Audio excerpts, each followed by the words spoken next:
Hello my dear friends and family, I'm operator Starsky with new updates on Russia's continuing illegal invasion of Ukraine. We've got a week full of drone strikes, failing Russian attacks, and new deadly toys hitting the Russian invaders on the battlefield. As always, the terrorist federation remains its usual self, panicking, scrambling, trying to pretend everything's fine and going according to the plan. But we all know better. So with that, my dear friends and family, welcome to the Frontline Focus. Let's roll. First up, late of November 26th-27th and around November 28th, Ukrainian drones allegedly struck the Rosneft Novokubishevsk oil refinery in the Samara region. Reports say there were at least a few explosions loud enough to make local fans of the Russian war happier, and also airports in Samara, Penza, Saratov, and even in the Saratov region had flight restrictions after that strike. The terrorists, as usual, tried to pretend everything was fine. Their air defenses claimed they shot down a bunch of drones, but our intelligence reports a different picture. Funny how that works. Then overnight, November 29th, Ukraine struck the Afipsky oil refinery in Russia's Krasnodar Krai, one of the biggest refineries down south. The strike triggered a fire over 250 square meters on the refinery grounds. To those who don't know, that refinery processes a lot of oil on the annual basis. Also, it's a known fuel source for the Russian war machine, so basically hitting it was a smart move and it was completely anticipated. Good news kept coming from Shatura near Moscow, where a local thermal power plant got wasted by good Ukrainian drones earlier last week. The strike caused a massive fire and knocked out heating for the local fans of the Russian invasion. The local authorities brought in mobile power stations and other stuff because the Russians who wanted to freeze Ukrainians lost heating. So in short, this week Ukraine's drones went quite deep from Samara in the east to Krasnodar in the south, even near Moscow, and Russian invaders must be sweating a little as the concept of the so-called safety behind borders is melting faster than Putin's Botox. Now, switching to the Frontline update, according to the latest official reports, over the past 24 hours there were up to 300 combat clashes reported along the front line, primarily in the sector near Pokrovsk. In that specific area, Ukrainian defenders repelled dozens of Russian attempts to break through around settlements like Fedorivka, Rodinske, Bilitske, Mirnograd, Kotline, Molodetske, and more. Just to remind you, about a month ago, all sorts of Russian propagandists were celebrating the fact that Pokrovsk had fallen. Some attempted to calculate how many thousands of Ukrainian troops were surrounded in the pocket and so on. You probably remember yourself all that atmosphere of total Russian domination and happiness. So we're 1 month later. The world's second army, also known as impotent Russian bear, is still struggling in Pokrovsk, and nothing really changed. The only thing that changed is that we don't really see those Russians celebrating their military success anymore. I wonder, where did they all go? Fact is, Pokrovsk operation is far from over. The Russians will keep suffering. They're producing some propagandist updates from time to time, and we all know what they're worth. I mean, they already tried to plant their flags a couple of times. All those attempts were rapidly prevented by good Ukrainian drones.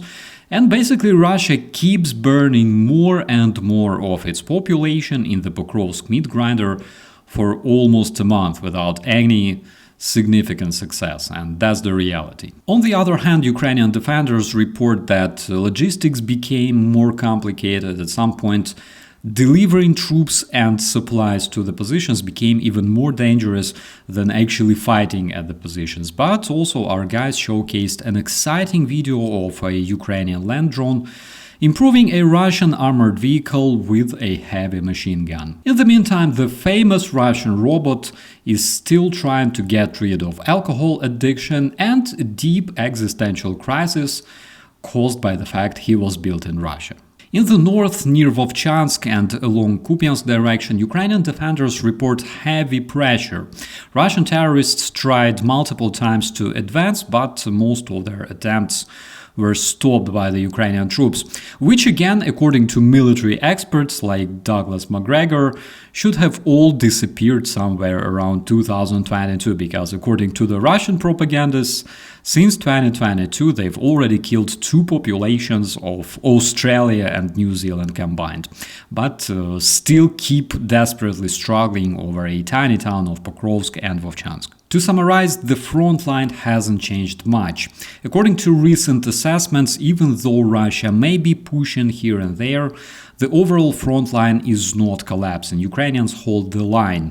And to those who may ask, so is Ukraine winning the war? I would advise to scroll just a couple years back when Russia attempted a quick deconstruction of Ukraine that was planned to finish in just a couple of weeks. Soon the Russian terrorists will be celebrating 4 years of their failing attempts of achieving their primary military goal, and I hope that answers the question. On the nuclear side, the status of Zaporizhzhia nuclear power plant remains critical. It's still under Russian control, and with fighting ongoing around Ukraine, its safety depends on a special cooperation agreement once or if peace ever happens. That's what the international watchdogs keep warning about. At the same time, there is no way Russia agrees to return the Zaporizhzhia power plant back under Ukraine's control, and the only way it may happen is if Kremlin collapses, which should really become our goal if we want to bring the peace back to our part of Europe. So this week the situation pretty much remains stable. The terrorists keep testing lines, pushing assaults, but Ukrainian defenders are holding strong. Pokrovsk, Vovchansk, Kupiansk, all hot zones, all seeing heavy clashes, but still without any significant gains for the Russian invaders. Drone-wise, as seen with those strikes, Ukraine continues to expand its long-range drone campaign, not only over land but also over the sea. Just this week, Ukrainian naval drones hit 2 Russian Shadow Fleet oil tankers in the Black Sea, specifically Kairos and Virat, causing significant damage and fire. And that's a big shift, because before, many of drone strikes that we could observe would hit refineries or Russian power plants on land. Now we can see that Ukraine is hitting Russia's oil lifeline at sea as well, which could hit Moscow's war-funding machine even harder. The intensity and scale of drone usage is rising as well. Russian air defenses claim they shot down dozens or even over 100 of drones this week, for example, during the Samara strike. But as we saw, even with the so-called successful interceptions, as Russians call it, the good Ukrainian drones are proving to be a real headache for the Russian terrorists, bringing them a significant symmetrical response. On the defensive side for Ukraine, despite massive missile and drone strikes by Russia across Ukraine, that were targeting Ukrainian energy infrastructure, cities, regions, Ukrainians are pushing back, repairing their infrastructure fast, and keeping civilian morale high.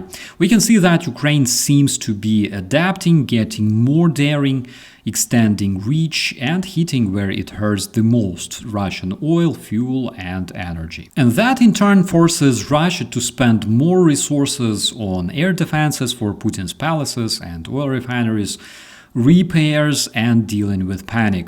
So what I want you, my dear friends and family, to remember is that the war is not only fought on front lines in Donetsk or Kharkiv. It's now a full-blown campaign on the Russian territory. This campaign keeps hitting Russian refineries, power plants, oil tankers, and making the Russian invaders pay not only in men but in money, logistics, fuel, and morale. And for European citizens, this war is not far away anymore. The terrorist federation keeps reaching further, hitting infrastructure. We see drones and missiles crossing borders, and this means that peace is not guaranteed yet, so it's wise to stay aware and keep supporting Ukraine. My dear friends, that's it for this week's Frontline Focus. Keep your eyes open and stay informed. And also don't forget to subscribe if you want more of these updates, and share this with people who care about real news instead of Russian propaganda. I'm Operator Starsky. As always, be safe. Subscribe to UATV English and stay updated on the most important events, top news from Ukraine and all over the world, in-depth analysis, exclusive reports and interviews, all on hand in our channel. Join our community of viewers and stay tuned.